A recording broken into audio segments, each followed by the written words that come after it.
எந்த ஒரு பெரிய இன்ட்ரோவும் இல்லாம நேரா இன்னைக்கு மேட்டருக்கு போயிடலாம்.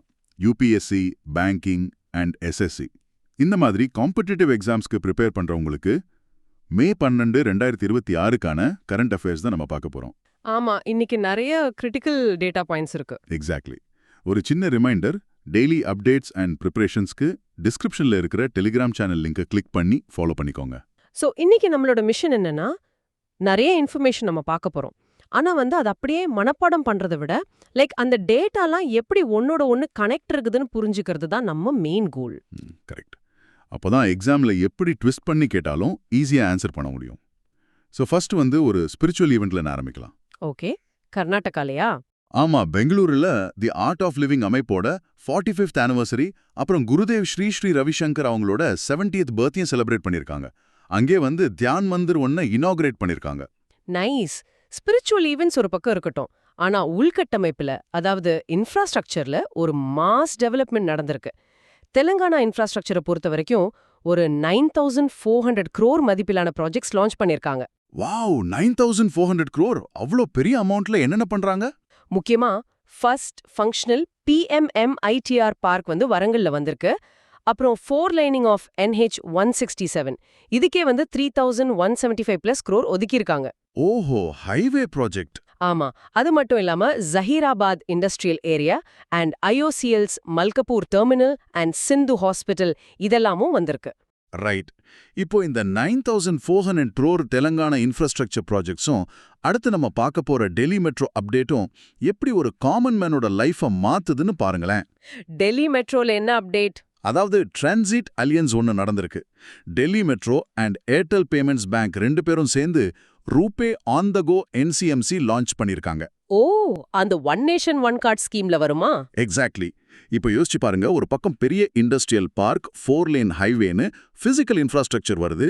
இன்னொரு பக்கம் ஒன் நேஷன் ஒன் கார்டு மூலமா டிக்கெட் வாங்குற டென்ஷன் இல்லாம ஈஸ் ஆஃப் லிவிங் இன்க்ரீஸ் ஆகுது. ரெண்டுமே ஒரு குடிமகனோட வாழ்க்கையை எப்படி ஈஸியாக்குதுன்னு பாருங்க. ரொம்ப கரெக்டான அனாலஜி. பிசிக்கல் அண்ட் டிஜிட்டல் ரெண்டுமே டெவலப் ஆகுது. ஆமா, இதுக்கு நடுவுல லீகல் சைடுல ஒரு முக்கியமான ஜட்ஜ்மெண்ட் இருக்கு. Supreme court on section 498A IPC, அதாவது 1983 சட்டம். அந்த வரதட்சணா கொடுமை கேஸ் தானே? அதேதான். இதுல என்ன பண்ணிருக்காங்கன்னா, எக்ஸ்டெண்டட் ஃபேமிலி மேல போட்ட dowry harassment FIR court quash பண்ணிட்டாங்க. ஆனா ஹஸ்பண்ட் மேல இருக்க ப்ரொசீடிங்ஸ் அலவுட். இது ரொம்ப முக்கியமான பாயிண்ட். அதாவது சும்மா பேருக்கு எல்லார் மேலேயும் கேஸ் போடக்கூடாதுன்னு கோர்ட் சொல்லுது. கரெக்ட். ஸ்பெசிஃபிக் எவிடன்ஸ் இருக்கணும்னு ரொம்ப ஸ்ட்ராங்கா எம்பசைஸ் பண்றாங்க. சோ எக்ஸாம் பாயிண்ட் ஆஃப் வியூல ஜுடிஷியரியோட ரோல் இங்க ரொம்ப முக்கியம். கண்டிப்பா. இப்போ நம்ம இன்ஃப்ராஸ்ட்ரக்சர் பத்தி பேசணும்ல, அந்த இன்ஃப்ராஸ்ட்ரக்சருக்கு பேஸ்மெண்ட் என்ன? ஸ்டீல் அண்ட் ஏவியேஷன் தான். எக்கனாமி அண்ட் கோ செக்டர்ஸ்க்கு இப்போ போலாம். ஓகே, ஸ்டீல் செக்டார் டேட்டா என்ன சொல்லுது? இந்தியாஸ் ஸ்டீல் செக்டர் பாத்தீங்கன்னா இப்போ நம்ம second largest producer and consumer globally. நம்மளோட டார்கெட் 500 MT by 2047. 500 MT பெரிய டார்கெட் ஆச்சே. ரீசன்ட் டேட்டா எப்படி இருக்கு? FY 25-26 மேக்ரோ டேட்டா ரொம்பவே ப்ராமிசிங்கா இருக்கு. 168.4 MT க்ரூட் ஸ்டீல் ப்ரொடியூஸ் பண்ணியிருக்கோம். இது +9.1% growth. அப்புறம் 160.9 MT finished steel and 163.7 MT consumption நடந்திருக்கு.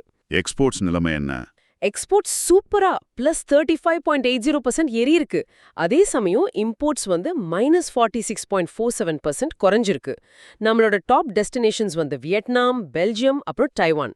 2024ல நம்மளோட குளோபல் ஷேர் 7.9% இருக்கு. இவ்ளோ பெரிய பாசிட்டிவ் சேஞ்ச் சும்மா நடந்துராது. கண்டிப்பா பாலிசியும் FTA ஆக்ஷனும் ஸ்ட்ராங்கா இருந்திருக்கணும். எக்ஸாக்ட்லி. PLI for ஸ்பெஷாலிட்டி ஸ்டீலுக்கு ₹23,022 crore இன்வெஸ்ட்மெண்ட் வந்திருக்கு. இதனால 2.4 MT production and 13K jobs உருவாக போகுது. Wow, 13K jobs. வேற என்ன பாலிசி இருக்கு? DMI NSP பாலிசி சப்போர்ட் பண்ணுது. அப்புறம் mission கோக்கிங் goal target 140 MT by 2029-30. இன்னொரு பெரிய விஷயம், 100% FTI ஆட்டோமேட்டிக் ரூட்ல அலோவ் பண்ணதால ₹1,60,000 crore வந்திருக்கு. டாக்ஸ் சைடுல ஏதாவது ரிலாக்ஸேஷன் இருக்கா? ஆமா, 0% BCD ஆன் ஃபெரோ, நிக்கல், மெலப்டினியம் கொடுத்திருக்காங்க. அதே நேரம் லோக்கல் மார்க்கெட்டை ப்ரொடெக்ட் பண்ண 12% சேஃப்கார்ட் டியூட்டி போட்டிருக்காங்க. ஓகே, இவ்ளோ ப்ரொடக்ஷன் பண்றோம், அப்போ என்விரான்மெண்ட்? அதுக்கும் பிளான் இருக்கு. கிரீன் ஸ்டீலுக்கு ரொம்ப முக்கியத்துவம் தராங்க. கிரீன் டாக்ஸானமி 2024 படி 89 யூனிட் சர்டிஃபை ஆயிருக்கு. நம்ம நெட் ஜீரோ பை 2070 டார்கெட் இருக்குல்ல, ஆமா, climate சேஞ்ச் கோல். அதுக்காகவே பட்ஜெட் 26-27ல 20,000 crores ஃபார் CCUS ஒதுக்கியிருக்காங்க. அப்புறம் ஸ்டீல் ஸ்கிராப் ரீசைக்ளிங் பாலிசி 2019 அதையும் ஸ்ட்ரிக்ட்டா ஃபாலோ பண்றாங்க. ரைட். ஸ்டீல் செக்டார்ல இவ்ளோ ஆக்ஷன் நடக்கும்போது ஏவியேஷன் செக்டார்னு சும்மா இல்ல. குஜராத்ல இருக்கிற கிஃப்ட் சிட்டில ஏர்கிராஃப்ட் லீசிங் சம்மிட் 2.0 நடந்திருக்கு. இதுல யார் பார்ட்டிசிபேட் பண்ணா? மென்கிஞ்சாரப்பு ராம்மோகன் நாயுடு அண்ட் சிஎம் பூபேந்திர பட்டேல் 2 பேரும் கலந்துக்கிட்டாங்க.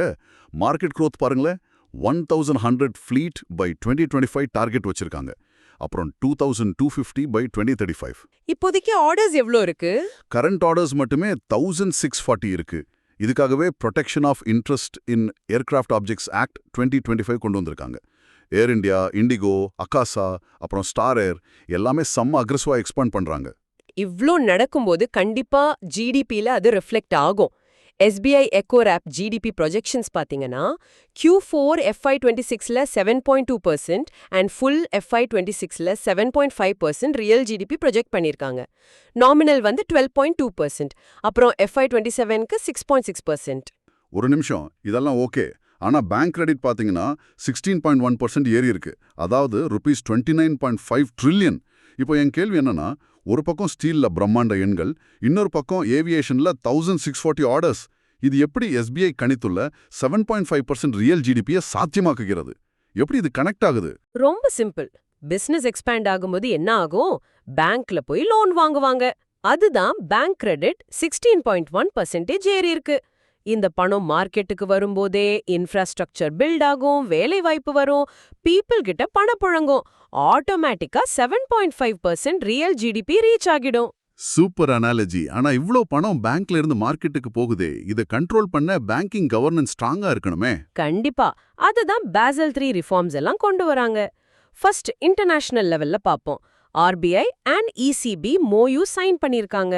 எங்க சைன் பண்ணாங்க? ஸ்விட்சர்லாந்துல இருக்க பாசல்ல தான். நம்ம doctor Sanjay Malhotra and Christine Lagarde sign பண்ணிருக்காங்க. இது வந்து பழைய 2015 அக்ரிமெண்ட்டை ரீப்ளேஸ் பண்ணுது. ஓகே, டொமஸ்டிக் லெவல்ல RBI கொஞ்சம் ஸ்ட்ரிக்ட்டா தான் இருக்காங்க போல. மே 2026ல சில மானிட்டரி பெனால்டிஸ் போட்டிருக்காங்க. யார் யார் மேல? எஸ் பேங்க் லிமிடெட் மேல 31,80,000 ரூபாய் ஃபைன்.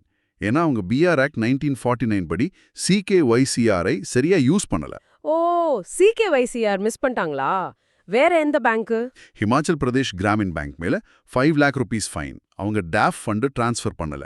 அப்புறம் ஹிந்துஜா ஹவுசிங் ஃபைனான்ஸ் மேல 1.80 lakh NHB act மீறினதுக்காக.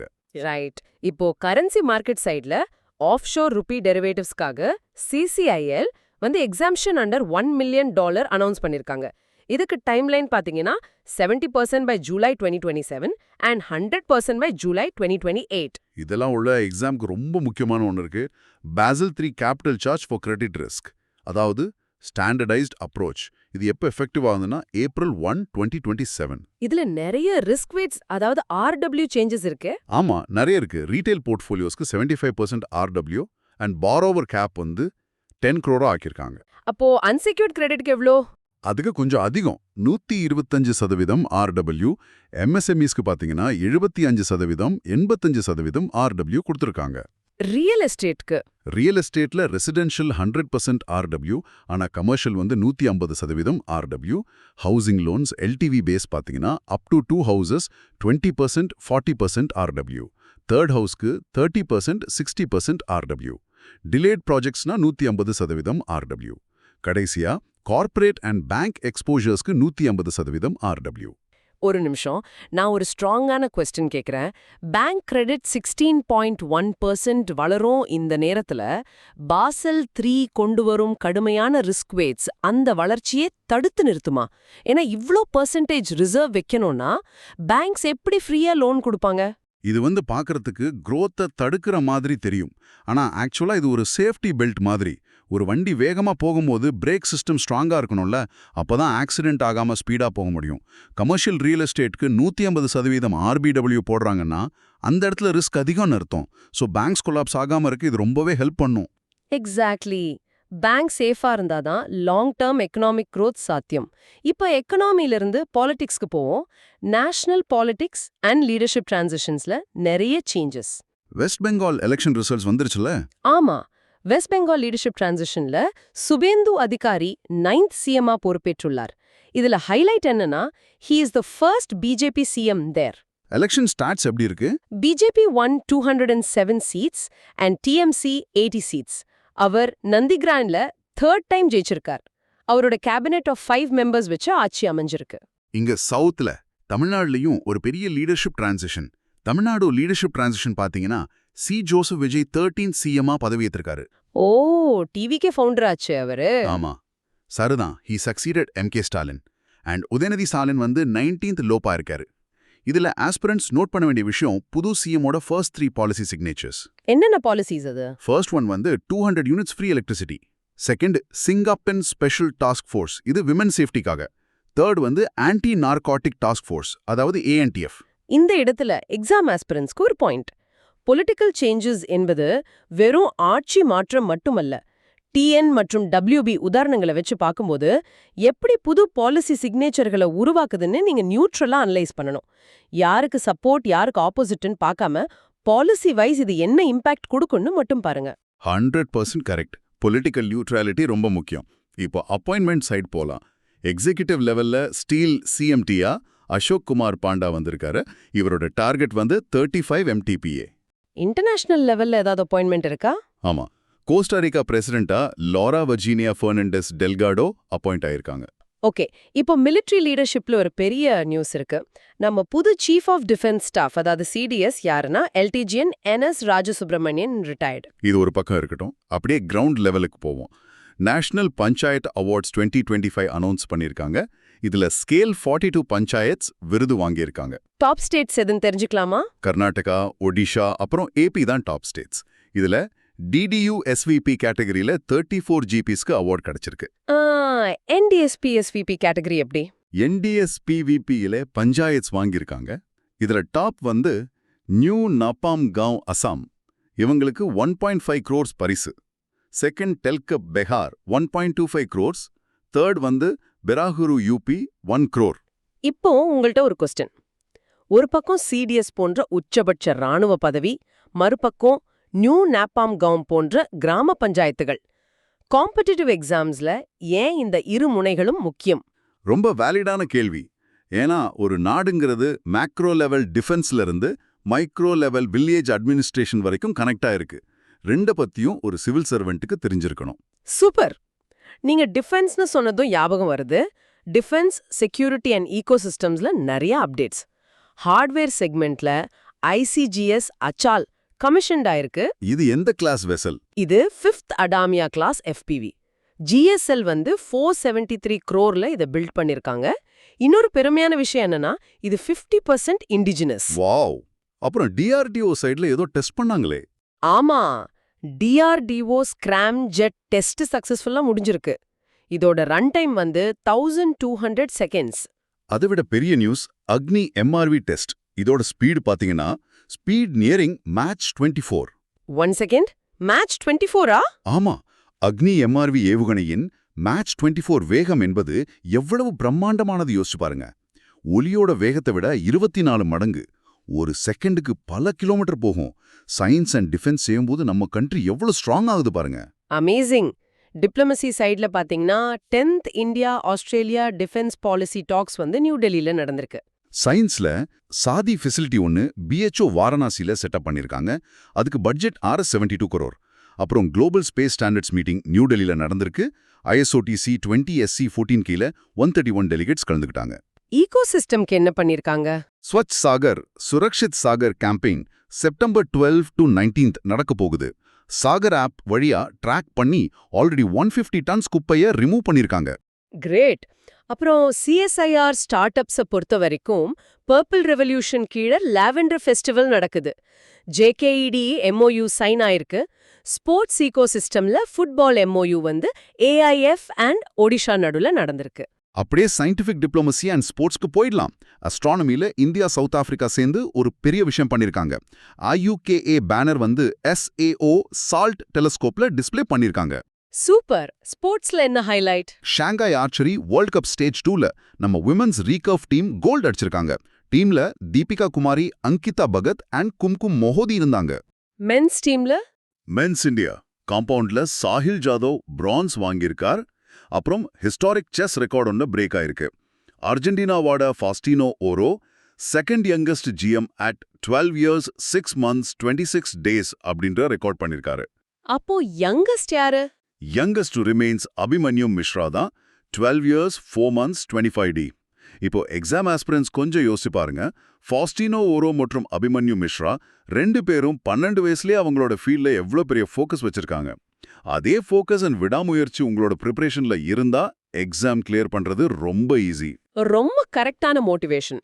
Books and ஆத்தர்ஸ்ல பாத்தீங்கன்னா the bench, the bar and the bazaar அப்படின்ற புக்க துஷார் மேத்தா எழுதியிருக்கார். ஆபிச்சுவரியில யாராவது முக்கியமான பர்சனாலிட்டி இருக்காங்களா? ஆமா, மேல் ஆண்டர்சன் 91 இறந்துக்காரு. இவர் வந்து 1957 US ஓபன் சாம்பியன். ஓகே, ஃபைனலா இம்பார்ட்டன்ட் டேஸ் மேட்ரிக்ஸ் பார்த்துடலாம். May 9 October 10 வந்து வேர்ல்ட் மைக்ரேட்டரி பேர்ட் டே. 2026க்கு May 10 வந்து இன்டர்நேஷனல் அர்கானியா டே. அண்ட் இன்னைக்கு அதாவது May 12 வந்து இன்டர்நேஷனல் நர்சஸ் டே. இதோட தீம் என்னன்னா our nurses our future, empowered nurses save lives. Perfect. இப்போ section 8 the Viksit Bharat connection. நம்ம இதுவரைக்கும் பார்த்த டேட்டா எல்லாம் எப்படி ஒன்னோட ஒன்னு கனெக்ட் ஆகுதுன்னு ஒரு quick recap. Yes please. First, financial stability. அதாவது பேசில் மோயூ நம்மள பேங்க் சைட்ல ஸ்ட்ராங் ஆக்குது. இந்த ஸ்டெபிலிட்டி தான் இண்டஸ்ட்ரியல் ஆம்பிஷனுக்கு பேஸ். அதனால தான் ஸ்டீல், PLI அப்புறம் ஏவியேஷன் 1640 ஆர்டர்ஸ் எல்லாம் பாசிபிள் ஆகுது. ரைட். இந்த இண்டஸ்ட்ரியல் growth அப்படியே கிரவுண்ட் இன்ஃப்ராவா மாறுது. அதான் அந்த 9400 crore இன்ஃப்ராஸ்ட்ரக்சர் ப்ராஜெக்ட்ஸ். கடைசியா இதையெல்லாம் ப்ரொடெக்ட் பண்ண சாவரின் செக்யூரிட்டி வேணும். அதுக்கு தான் அக்னி MIRV Mach 24 ஸ்பீட்ல ரெடியா இருக்கு. வாவ், பியூட்டிஃபுல்லா கனெக்ட் பண்ணீங்க. இப்போ நேர்களுக்கான டெஸ்ட், டெய்லி எக்ஸாம் குவிஸ். இந்த 7 கேள்விகளும் உங்களோட ரீடென்ஷனை சோதிக்கிற ஒரு டூல். இந்த 7ல உங்களுக்கு எத்தனை நினைவு இருக்கிறது செக் பண்ணலாமா? நான் கேள்வி கேட்கறேன். Okay, first question.